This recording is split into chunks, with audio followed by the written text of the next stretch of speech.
Hello students, in today's video I am going to briefing you the chapter pair of linear equations in two variables। इस chapter में हम आपको कुछ important concepts बताएंगे, brief करेंगे, काफ़ी शॉर्ट में बताएंगे जो कि आपको एग्ज़ाम के रिवीजन के लिए, बोर्ड एग्ज़ाम्स के रिवीजन के लिए काफ़ी हेल्पफुल होगा। तो चलिए शुरू करते हैं। Pair of linear equations in two variables.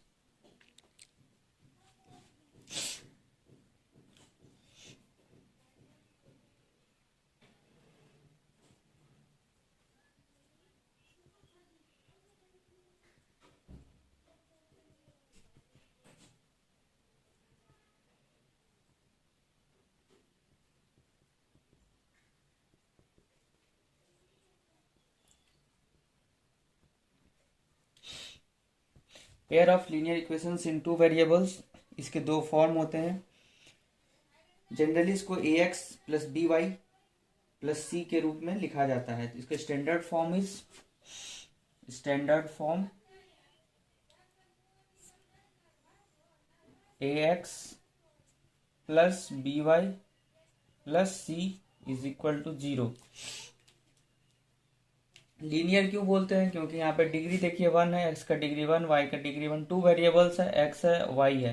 तो इस तरह का फॉर्मेशन जब होता है इसको बोलते हैं linear equations in two variables. Pair means दो, इसी में दो बन जाएगा। देखिए जैसे दो एग्जांपल लेता हूं मैं, जिस तरह से फॉर एग्जांपल हो गया आपका a1x plus b1y plus c1 is equal to 0। इसको equation first. Again a2x plus b2y plus c2 is equal to 0। तो ये हो क्या यहाँ पे देखिए इक्वेशन 2 हो गया। ये दोनों मिलके आपका एक पेयर बनाया, ठीक है। ये हो गया आपका pair of linear equations in two variables. y two variable because x is one variable and y is one another variable. तो इसके कुछ इंपॉर्टेंट प्रॉपर्टीज होते हैं जो कि हम लोग बारी बारी से पढ़ेंगे, समझेंगे। Two linear equations in the same two variables are called a pair of linear equations in two variables। ठीक है, अब इसके कुछ इंपॉर्टेंट प्रॉपर्टीज हैं, उसके बारे में मैं बारी बारी से चर्चा करता हूं। चलिए शुरू करते हैं।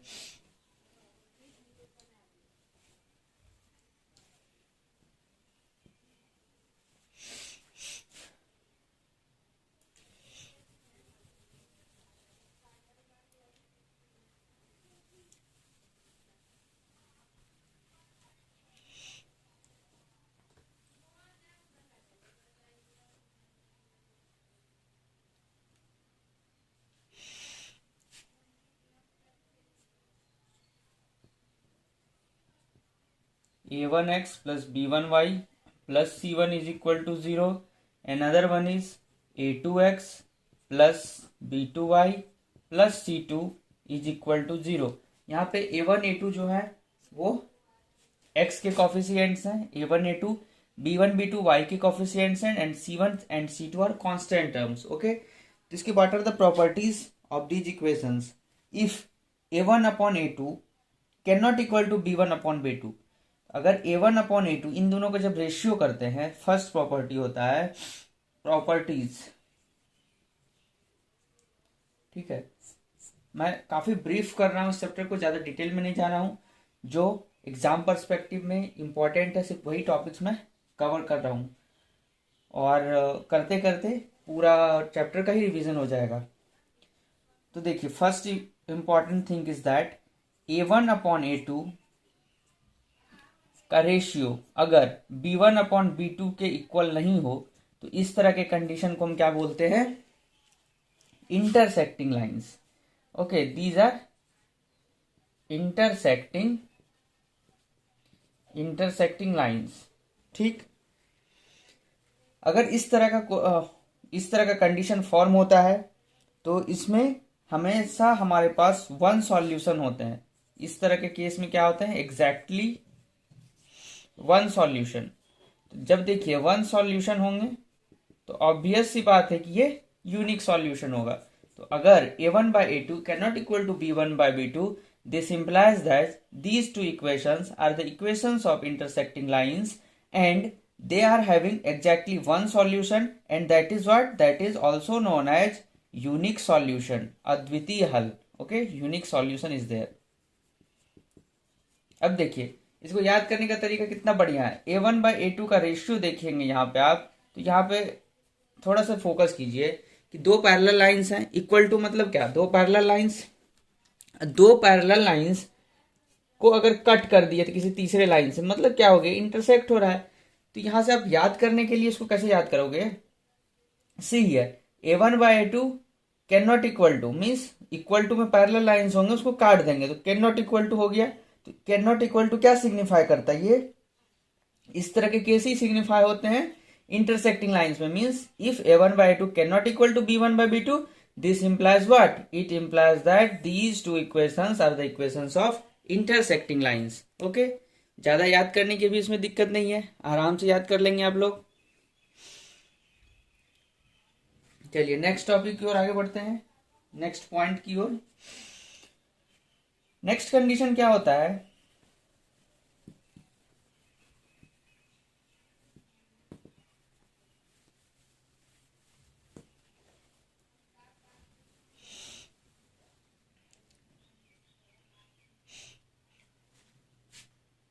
नेक्स्ट कंडीशन क्या होता है? Second point, if a1 upon a2 का रेशियो इक्वल हो जाए b1 upon b2 equal to c1 upon c2, इस केस में क्या होते हैं? These are the case of coincident lines. Means अगर रेशियो सेम है तो ये दोनों जो लाइन है वो एक ही लाइन है, दूसरा दो लाइन यहाँ पे है ही नहीं, सिर्फ यहाँ पे आपका रेशियो अलग अलग है. लेकिन जब इसका रेशियो का प्रोपोर्शन करेंगे तो तीनों का a1 upon a2 equal to b1 upon b2 equal to c1 upon c2. This implies this is the case of coincident lines. Okay, इस केस में कितने सॉल्यूशंस होते हैं? तो इस केस में होते हैं इनफाइनाइटली मेनी सॉल्यूशंस. काफी सारे सॉल्यूशंस निकाले जा सकते हैं. Infinitely many solutions. ओके, फटाफट नोट करिए. फर्स्ट केस में बताया a1 by a2 can not equal to b1 by b2, that implies intersecting lines. Second property is a1 by a2 equal to b1 by b2 equal to c1 by c2. This implies that coincident lines there are infinitely many solutions. What are the third case? Third case क्या बनेगा? Third case बनेगा a1 upon a2 का ratio equal to b1 upon b2 can not equal to c1 upon c2. इस तरह का case अगर बनता है तो इसमें क्या होता है? कंडीशन ये होता है these are the parallel lines. ठीक है, इस कंडीशन में दोनों इक्वेशन जो हैं वो पैरेलल लाइंस के इक्वेशन है. अगर पैरेलल लाइंस है तो इसमें क्या लगता है? वो ये कभी इंटरसेक्ट करेंगे? कभी नहीं करेंगे. Means there are no solution. It is the case of no solution. यहाँ पे एक भी सॉल्यूशन नहीं होगा. अब याद करने का तरीका देखिए. a1 by a2 equal to means देखिए इक्वल टू में क्या है? दो लाइन है, दो पैरेलल है. सिंबल क्या है इक्वल टू का? पैरेलल टाइप का दिखता है. Means it is the case of parallel lines. याद करने में भी कोई दिक्कत नहीं है. a1 by a2 can not equal to b1 by b2, वहां पे इंटरसेक्ट हो रहा था. ये काफी अच्छे से याद रखिए, कंफ्यूज मत होइएगा इसमें, क्योंकि क्वेश्चन बनते हैं इसमें, काफी अच्छे क्वेश्चन बनते हैं. ठीक है, इसी कॉन्सेप्ट पे सिर्फ आपको दे देगा क्वेश्चन में कि यार इंटरसेक्टिंग लाइंस हैं तो आपको ये निकालना है, a1 a2 कोफिशिएंट्स निकालना है, इक्वेशन फाइंड आउट करना है. दीज क्वेश्चंस बनते हैं इसमें. अब इसमें सॉल्यूशंस, मेथड ऑफ सॉल्यूशन इसके क्या क्या होते हैं, चलिए उस पर थोड़ा सा ब्रीफ कर लेते हैं. मेथड ऑफ सॉल्यूशन, ठीक है, इसके दो मेथड ऑफ सॉल्यूशन है. First one is what? First one is graphical method. ठीक है, first one is graphical method means graph plot करके फिर उसका सॉल्यूशन निकालते हैं. ग्राफिकल मेथड सेकेंड वन क्या है हमारा, दूसरा है एल्जेब्राइक मेथड। ठीक है, algebraic method, algebraic method. Graphical method में क्या होते हैं, ग्राफिकल मेथड में इक्वेशंस रहेंगे हमारे पास a1x plus b1y plus c1 is equal to 0, a2x plus b2y plus c2 is equal to 0। इस इक्वेशन में x और y के वैल्यू हम पुट करते हैं आर्बिट्रेरली, मींस पहले हम x का वैल्यू पुट कर दिए 0, मान लीजिए 0 पुट किए तो वहां से हम y का वैल्यू निकाले तो एक वैल्यू निकल गया, फिर हम y का वैल्यू 0 पुट किए, फिर x का निकाले। इस तरह से बारी बारी से एक वैल्यू हम एज्यूम करेंगे x के लिए और फिर हम रेस्पेक्टिव y का वैल्यू निकालेंगे और उसके बाद हम प्लॉट कर देंगे ग्राफ पेपर पे, या फिर ग्राफ मान लीजिए x एक्सिस का ग्राफ होगा, y एक्सिस का होगा, यहाँ पे पॉइंट होगा 0 0, राइट साइड 1 2 3 इस तरह मार्क कर लेंगे और उसके बाद जहां जहां पॉइंट आएगा हमारा उस पॉइंट को निकाल के मिनिमम 3 पॉइंट निकालना है। मिनिमम 3 पॉइंट कंसीडर करने के बाद एक आप ये लाइन ड्रॉ कर दोगे तो जो लाइन होगा वही होगा उसका इक्वेशन। और जब दो लाइन ड्रॉ करेंगे एक पॉइंट ऐसा आएगा जहां पे इंटरसेक्ट होगा तो उसको बोलेंगे हम solution point. Okay, algebraic method में आइए। ठीक है, एल्जेब्राइक मेथड में क्या है, how many, there are 3 more methods in algebraic method. Algebraic method के अंदर 3 मेथड होते हैं सॉल्यूशन करने के। ठीक है, तो देखिए एल्जेब्राइक मेथड जो कि ज्यादातर हम लोग यूज करते हैं, algebraic method. In algebraic method first one is substitution method. Substitution, substitution means what हुआ, सब्स्टिट्यूशन मेथड। सब्स्टिट्यूट करके बनाते हैं, मतलब इसमें x का वैल्यू मान लीजिए हम y के टर्म में निकाल लिए फर्स्ट इक्वेशन से, फिर उसी x के वैल्यू को सेकेंड इक्वेशन में हम पुट कर दिए तो वहां से हमें y का वैल्यू निकल जाएगा। उस y के वैल्यू को फिर से हम फर्स्ट इक्वेशन में पुट करेंगे तो वहां से हमको x का इक्वेशन मिल जाता है, तो इसको बोलते हैं सब्स्टिट्यूशन मेथड। सेकेंड वन क्या होता है, second one is elimination method. Elimination,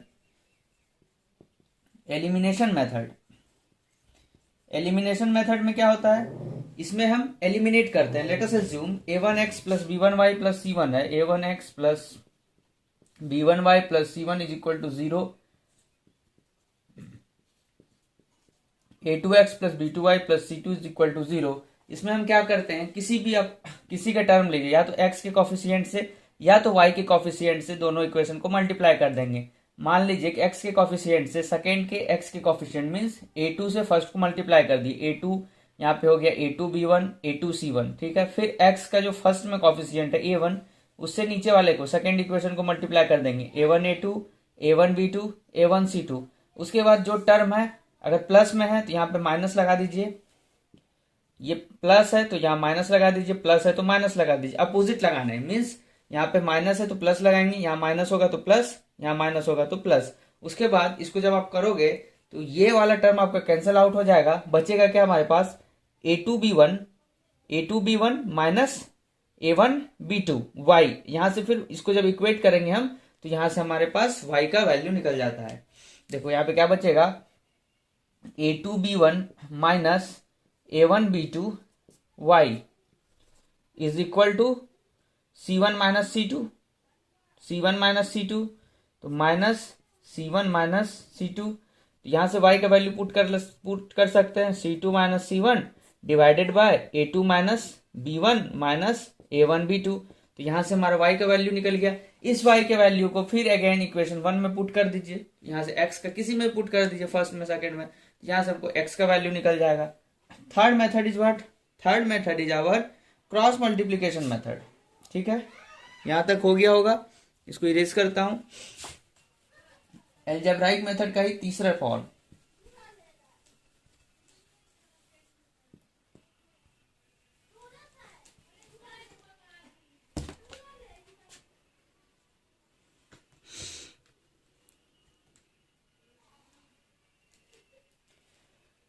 third form is cross multiplication method.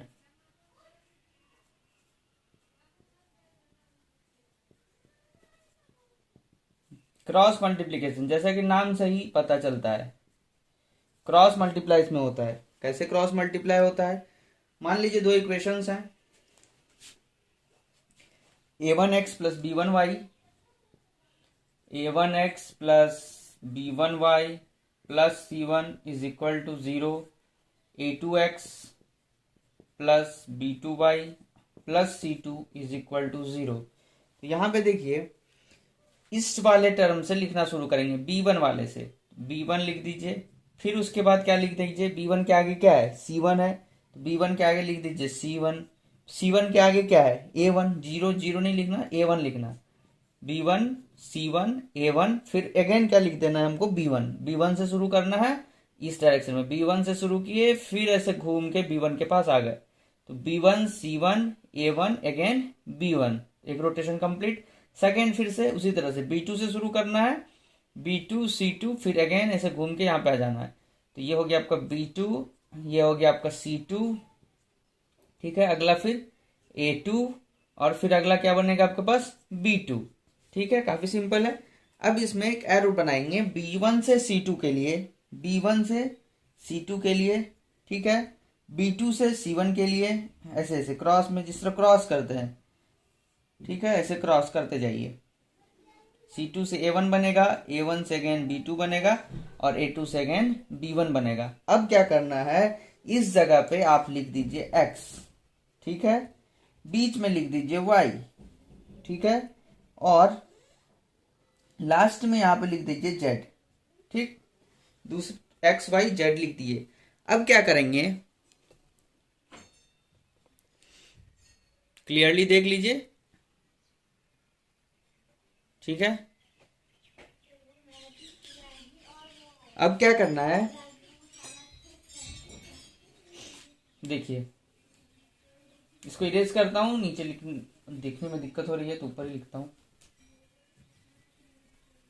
अब क्या करना है, x को ऊपर लिखिए, simple, divided by b1 c2, b1 को c2 से मल्टीप्लाई करिए, b1 c2 minus b2 c1, जो क्रॉस बनाया है आपने उसी तरह से b2 c1 is equal to y, y है बीच में y, divided by c1 a2 minus c2 a1, ठीक है, is equal to z divided by a1 b2 minus a2 b1, ठीक है।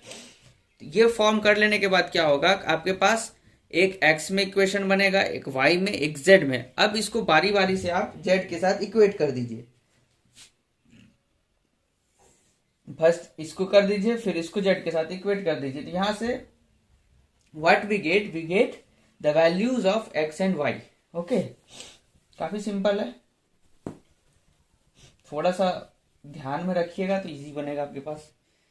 इसमें एक और यूज होता है, वो भी मैं डिस्कस कर देता हूं। एक और इसमें टॉपिक आता है, equations reducible to a pair of linear equations in two variable. एक और आता है इसमें, equations reducible, equation reducible to a pair of linear equations, to a pair of linear equations, means ऐसा इक्वेशन जो लीनियर इक्वेशन के form में reduce हो सके। मान लीजिए आपके पास इक्वेशन है something a divided by x, ठीक है, plus b divided by y plus c divided bye d equal to 0। ये सारे कांस्टेंट है और x और y 0 नहीं होने चाहिए, ठीक है, x and y can not equal to 0, x and y 0 नहीं है, ओके।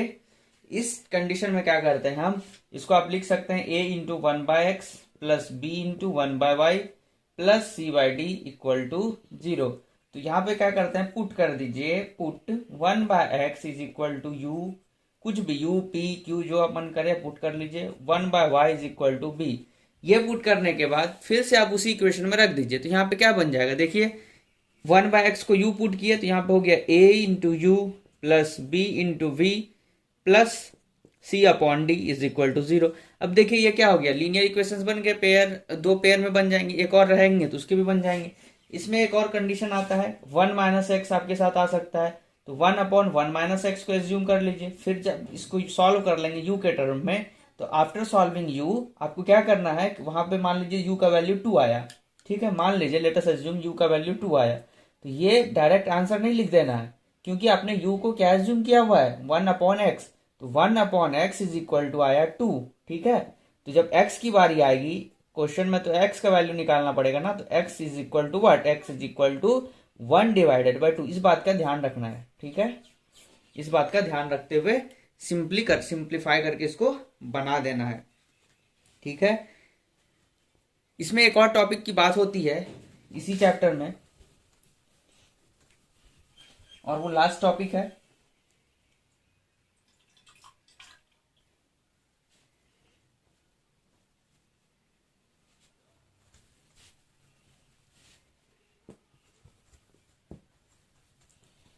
इस लेक्चर का, इस चैप्टर का भी लास्ट टॉपिक है वो।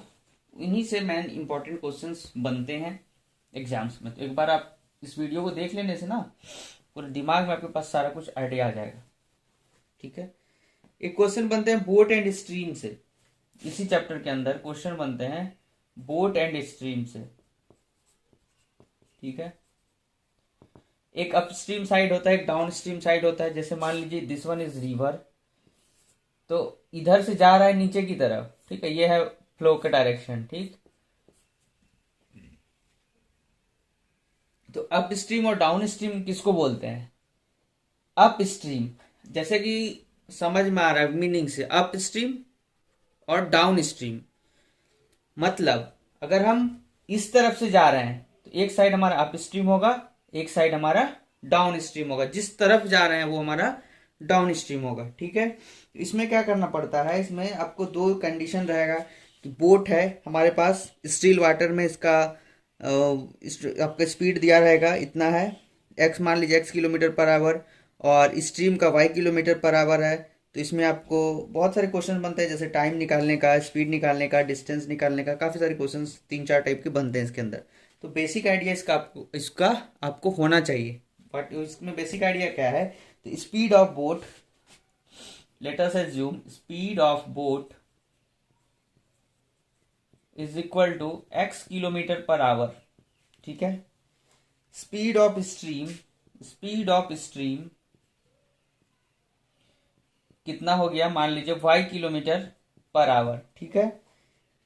तो speed of the boat in down stream, जब नीचे की तरफ जाएंगे तो क्या होगा, speed of boat in down stream, ठीक है। ये कितने होते हैं, ये दोनों को ऐड करने से होते हैं, मीन्स स्पीड ऑफ बोट जो है और स्पीड ऑफ स्ट्रीम जो है, इन दोनों को जब ऐड करेंगे तो डाउन स्ट्रीम साइड में जब इस तरफ जाएंगे, तो जिस तरफ फ्लो हो रहा है उसी डायरेक्शन में अगर जा रहे हैं, तो ये हो गया आपका x plus y kilometre per hour. इस बात का यहाँ पे ध्यान रखना है। और speed of the boat in upstream, देखिए कैसे निकालेंगे, speed of the boat in upstream में क्या होगा, देखिए बताइए, फ्लो का डायरेक्शन ये है हमारा, ठीक है, y किलोमीटर पर आवर, और हम आ रहे हैं इस डायरेक्शन में अपने बोट को लेके, ये हमारा मान लीजिए बोट है, ठीक है, ये बोट है, ठीक। यहां से हम आ रहे हैं इस डायरेक्शन में, तो हमें जो ये फ्लो है ये डिस्टर्ब करेगी, ऑब्स्टेकल बनेगा हमारे आने के लिए। तो इसका जो स्पीड होगा वो क्या होगा, कम, उसका स्पीड को माइनस करना पड़ेगा, क्योंकि जितना आगे हम आएंगे स्पीड से उतना ये जो फ्लो वेलोसिटी है इसके कारण हम उतना पीछे चले जाएंगे। तो हमारा जो एग्जैक्ट होगा वो कितना होगा, वो x minus y kilometre per hour का होगा, ठीक है। ये कॉन्सेप्ट का ध्यान में रखते हुए आपको क्वेश्चन को बनाना है। तो आज के इस वीडियो में हम इतना ही पढ़ेंगे इस चैप्टर के बारे में, और सारे इंपॉर्टेंट टर्म मैंने इसमें कवर कर लिए हैं।